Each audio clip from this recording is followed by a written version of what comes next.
प्रकृति के पुस्तक में उत्तर प्रतीक्षार्थ हैं यदि हम केवल पढ़ना सीखें।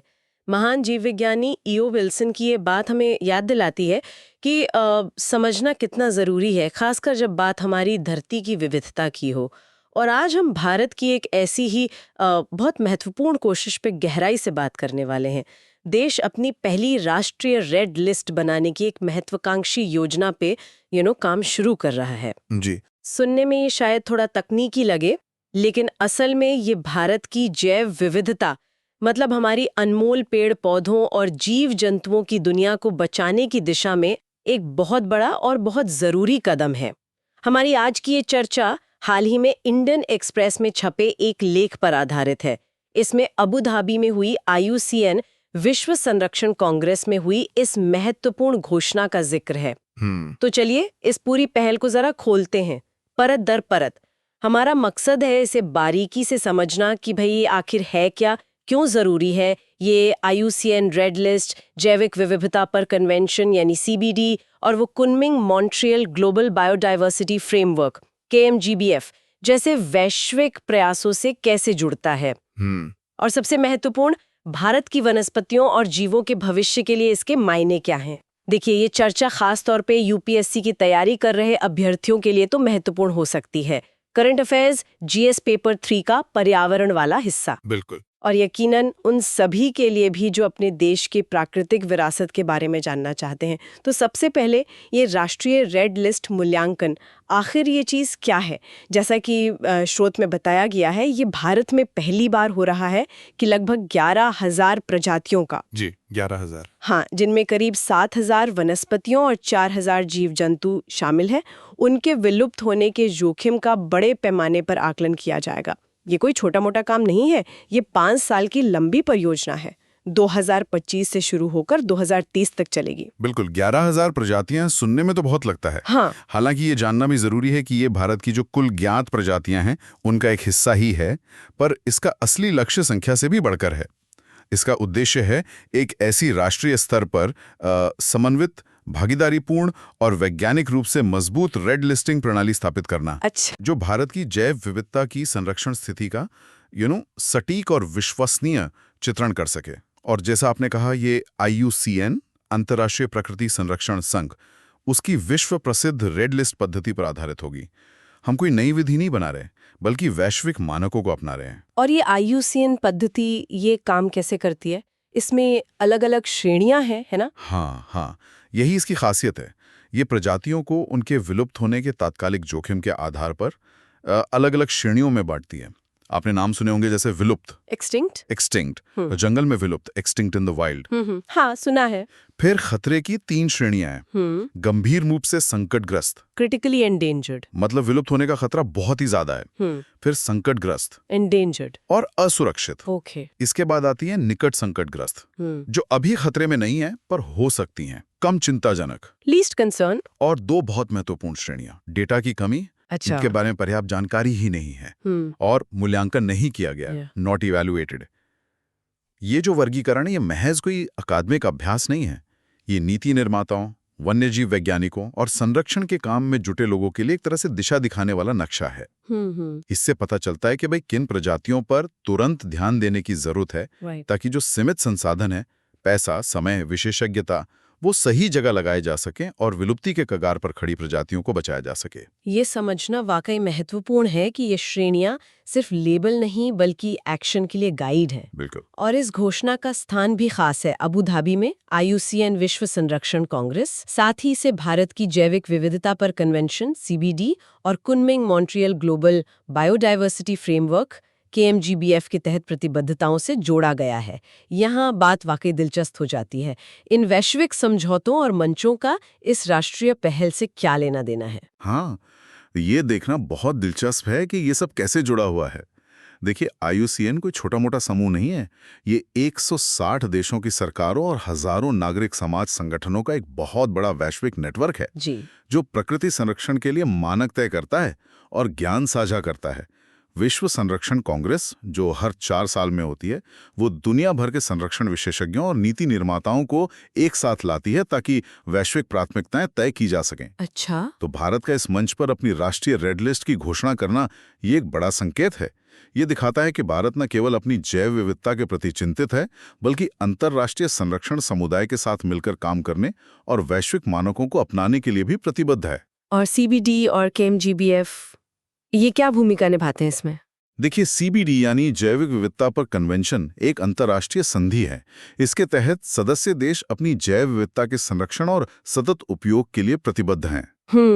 और KMBGF यानी Kunming Montreal global biodiversity framework, जिसे हाल ही में 2022 में अपनाया गया, वो CBD के तहत अगले दशक मतलब 2030 तक के लिए महत्वाकांक्षी लक्ष्य निर्धारित करता है।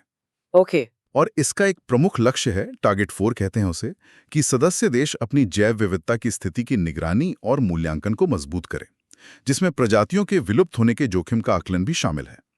तो भारत की ये राष्ट्रीय रेड लिस्ट पहल सीधे तौर पर इन अंतर्राष्ट्रीय दायित्वों को पूरा करने की दिशा में एक ठोस कदम है। अच्छा, तो ये एक तरह की जिम्मेदारी भी है। बिल्कुल। ये दिखाता है कि कैसे राष्ट्रीय स्तर की कार्रवाई वैश्विक जैव विविधता लक्ष्यों को हासिल करने में योगदान करती है। ये सिर्फ भारत की जरूरत नहीं, एक वैश्विक जिम्मेदारी भी है। तो वैश्विक जुड़ाव तो साफ है, लेकिन जरा भारत के अंदर की स्थिति पर नजर डालते हैं। अभी हमारे पास क्या आंकड़े हैं? स्रोत बताता है कि भारत में पौधों की 57,726 दर्ज प्रजातियां हैं। इसमें पेड़ पौधे, शैवाल, कवक सब शामिल हैं। जी, काफी बड़ी संख्या है। लेकिन वैश्विक स्तर पर IUCN ने इनमें से महज 6.33% यानी करीब 3,500 प्रजातियों का ही मूल्यांकन किया है। ये आंकड़ा तो चौंकाने वाला रूप से कम है। हाँ, ये बेहद कम है।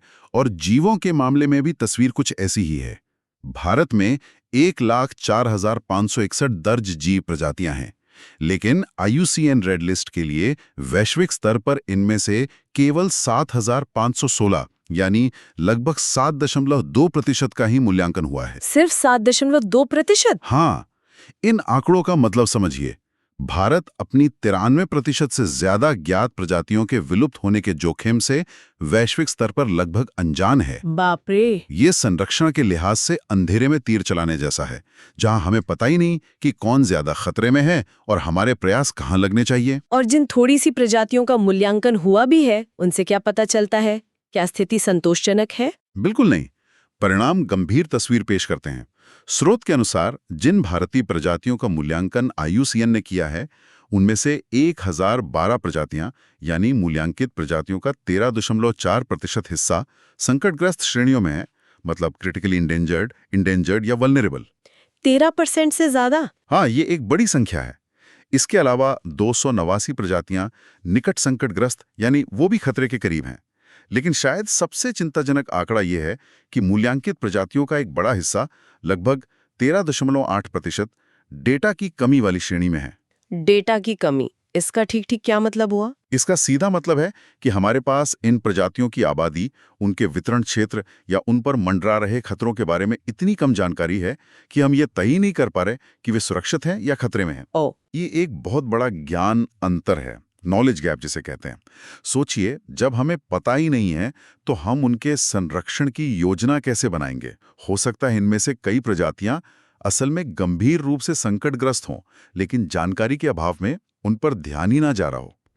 ये राष्ट्रीय मूल्यांकन इस ज्ञान अंतर को भरने में बहुत मदद करेगा। इसी संदर्भ में स्रोत में स्थानिकता, एंडेमिज्म का भी जिक्र है। बताया गया है कि IUCN द्वारा मूल्यांकित भारतीय प्रजातियों में से 1582 ऐसी हैं जो सिर्फ भारत में ही पाई जाती हैं। ये पहलू क्यों महत्वपूर्ण है? स्थानिकता का पहलू बेहद महत्वपूर्ण है, खासकर भारत जैसे जैव विविधता हॉटस्पॉट के लिए। स्थानिक प्रजातियां, एंडेमिक स्पीशीज, वो होती हैं जो प्राकृतिक रूप से केवल एक सीमित भौगोलिक क्षेत्र, जैसे कि भारत में ही पाई जाती हैं और दुनिया में कहीं और नहीं मिलती। अच्छा, सिर्फ भारत में? जी। स्रोत बताता है कि भारत में उभयचरों, एम्फीबियंस में 79% और सरीसृपों में लगभग 55% जैसी उच्च स्थानिकता दर है। ये अविश्वसनीय है। वाकई 79% उभयचर। हाँ। इन प्रजातियों का मूल्यांकन और संरक्षण हमारे लिए विशेष रूप से महत्वपूर्ण हो जाता है। हाँ। क्योंकि उनका अस्तित्व पूरी तरह से भारत के पारिस्थितिकी तंत्र और आवासों हैबिटेट्स के स्वास्थ्य पर निर्भर करता है। सही बात है। अगर भारत में उनके आवास नष्ट होते हैं या उन पर कोई और खतरा आता है तो वे पूरी दुनिया से हमेशा के लिए विलुप्त हो सकती हैं। वैश्विक मूल्यांकन अक्सर इन स्थानिक प्रजातियों पर उतना ध्यान नहीं दे पाता जितना जरूरी है। इसलिए ये राष्ट्रीय रेड लिस्ट मूल्यांकन इन सिर्फ भारतीय प्रजातियों की स्थिति जानने के लिए और भी ज्यादा जरूरी है। और ये सवाल मन में आता है कि जिन हजारों प्रजातियों का आकलन अभी तक हुआ ही नहीं है, उनमें कितनी ऐसी स्थानिक प्रजातियां होंगी जिनके बारे में हमें पता ही नहीं है कि वो कितने बड़े खतरे में। वाकई एक बहुत बड़ी जिम्मेदारी है। तो अब सवाल उठता है कि इस विशाल और महत्वपूर्ण परियोजना को अंजाम कौन देगा, कैसे होगा ये सब? स्रोत के अनुसार इसका नेतृत्व केंद्रीय पर्यावरण, वन और जलवायु परिवर्तन मंत्रालय MOFCC करेगा और इसमें देश की शीर्ष वैज्ञानिक संस्थाएं शामिल होंगी। भारतीय वनस्पति सर्वेक्षण यानी BSI, जी, बॉटनिकल सर्वे ऑफ इंडिया, जो पौधों के विशेषज्ञ हैं, भारतीय प्राणी सर्वेक्षण zoological survey of India ZSI, जी ZSI, बिल्कुल, जो जीवों के विशेषज्ञ हैं, और भारतीय वन्य जीव संस्थान wild life institute of India WII, जो वन्य जीव विज्ञान और संरक्षण प्रबंधन में अग्रणी है और एक गैर लाभकारी संगठन भी है। इनके साथ देश के प्रमुख वर्गीकीविद टैक्सोनोमिस्ट्स, हाँ, टैक्सोनोमिस्ट, जो प्रजातियों की पहचान और वर्गीकरण करते हैं, संरक्षण जीव विज्ञानी, कंजर्वेशन बायोलॉजिस्ट्स और अन्य विषय विशेषज्ञ भी जुड़ेंगे। और अगर हम इसे बड़ी तस्वीर से जोड़कर देखें तो ये सहयोगात्मक दृष्टिकोण, कोलैबोरेटिव अप्रोच ही इस परियोजना की जान है। ये बेहद जरूरी है। BSI, ZSI, WI ये अपने अपने क्षेत्र के महारथी हैं। हाँ, इन सभी संस्थानों और देश भर के स्वतंत्र विशेषज्ञों को एक साथ एक मंच पर लाना, एक एकीकृत ढांचे के तहत काम करवाना, ये सुनिश्चित करेगा कि मूल्यांकन व्यापक हो, वैज्ञानिक रूप से मजबूत हो और उसमें नवीनतम ज्ञान का समावेश हो। ये आसान नहीं होगा शायद, समन्वय बिठाना। हाँ, ये आसान काम नहीं होगा, इसमें कोई शक नहीं। इतने सारे संस्थानों और विशेषज्ञों के बीच समन्वय बिठाना अपने आप में एक चुनौती है, लेकिन एक सटीक और विश्वसनीय राष्ट्रीय रेड लिस्ट बनाने के लिए ये बिल्कुल आवश्यक है। ये केवल सरकारी प्रयास नहीं है, बल्कि इसमें अकादमिक जगत और विशेषज्ञ समुदायों की व्यापक भागीदारी है, जो इसकी गुणवत्ता और विश्वसनीयता को कई गुना बढ़ा देती है। हमने इसके तकनीकी पहलुओं, वैश्विक जुड़ाव, भारत की वर्तमान स्थिति और कार्यान्वयन की व्यवस्था को समझा। अब अगर हम निचोड़ पर आएं, तो इसका कुल मतलब क्या है, खासकर हमारे उन श्रोताओं के लिए जो UPSC या अन्य प्रतियोगी परीक्षाओं की तैयारी कर रहे हैं, या जो बस एक जागरूक नागरिक के तौर पर इसे समझ रहे हैं। यह पहल क्यों मायने रखती है? इस पूरी चर्चा में कई महत्वपूर्ण कीवर्ड सामने आए हैं: जैव विविधता, संरक्षण, IUCN रेड लिस्ट, राष्ट्रीय रेड लिस्ट, CBD, KMGBF, स्थानिकता, एंडेमिज्म और BSI, ZSI, WII जैसे वैज्ञानिक संस्थानों की भूमिका। बिल्कुल, UPSC अभ्यर्थियों के लिए तो ये सीधे तौर पर महत्वपूर्ण है। ये विषय सामान्य अध्ययन पेपर 3 के पर्यावरण और जैव विविधता खंड से सीधे जुड़ता है। जी, इससे जुड़े तथ्य और अवधारणाएं प्रारंभिक परीक्षा प्रीलिम्स के लिए भी उपयोगी हैं। ये कीवर्ड समझने से पर्यावरण शासन, एनवायरमेंटल गवर्नेंस और भारत के सामने खड़ी पारिस्थितिक चुनौतियां, इकोलॉजिकल चैलेंजेस को समझने में मदद मिलती है। ये आपको भारत के संरक्षण प्रयासों की दिशा और दशा पर विश्लेषण करने के लिए एक ठोस आधार देता है।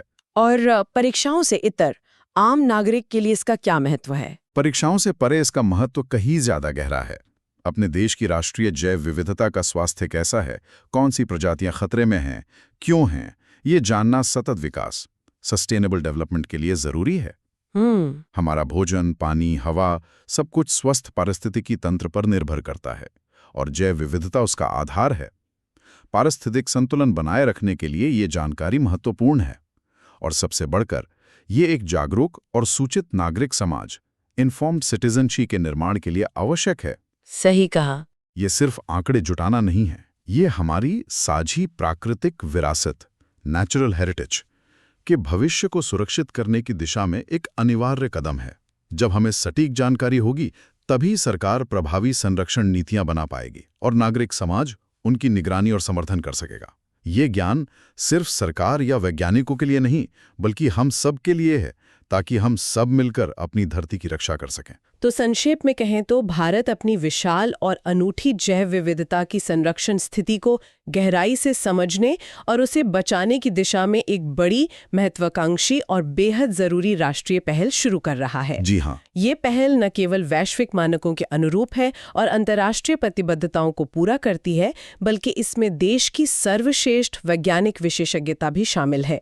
यह हमें हमारी प्राकृतिक संपदा के बारे में वो महत्वपूर्ण जानकारी देगी जिसके बिना प्रभावी संरक्षण संभव ही नहीं है। और एक विचारणीय प्रश्न जो ये पूरी चर्चा हमारे सामने छोड़ जाती है वो ये है, हमने देखा कि कैसे सीमित वैश्विक आकलनों में भी डेटा की कमी वाली भारतीय प्रजातियों की संख्या चिंताजनक रूप से अधिक है। हाँ, वो 13.8% वाला आंकड़ा। बिल्कुल। ऐसे में जब अगले 5 सालों में ये व्यापक राष्ट्रीय मूल्यांकन होगा तो ये भारत के छिपे हुए जैव विविधता संकट के बारे में क्या कुछ सामने ला सकता है? क्या हमें ऐसी प्रजातियों के बारे में पता चलेगा जो हमारी सोच से कहीं ज्यादा बड़े खतरे में हैं? या शायद हमें कुछ ऐसी अनछुई, अब तक अज्ञात प्रजातियों की खोज हो जाए?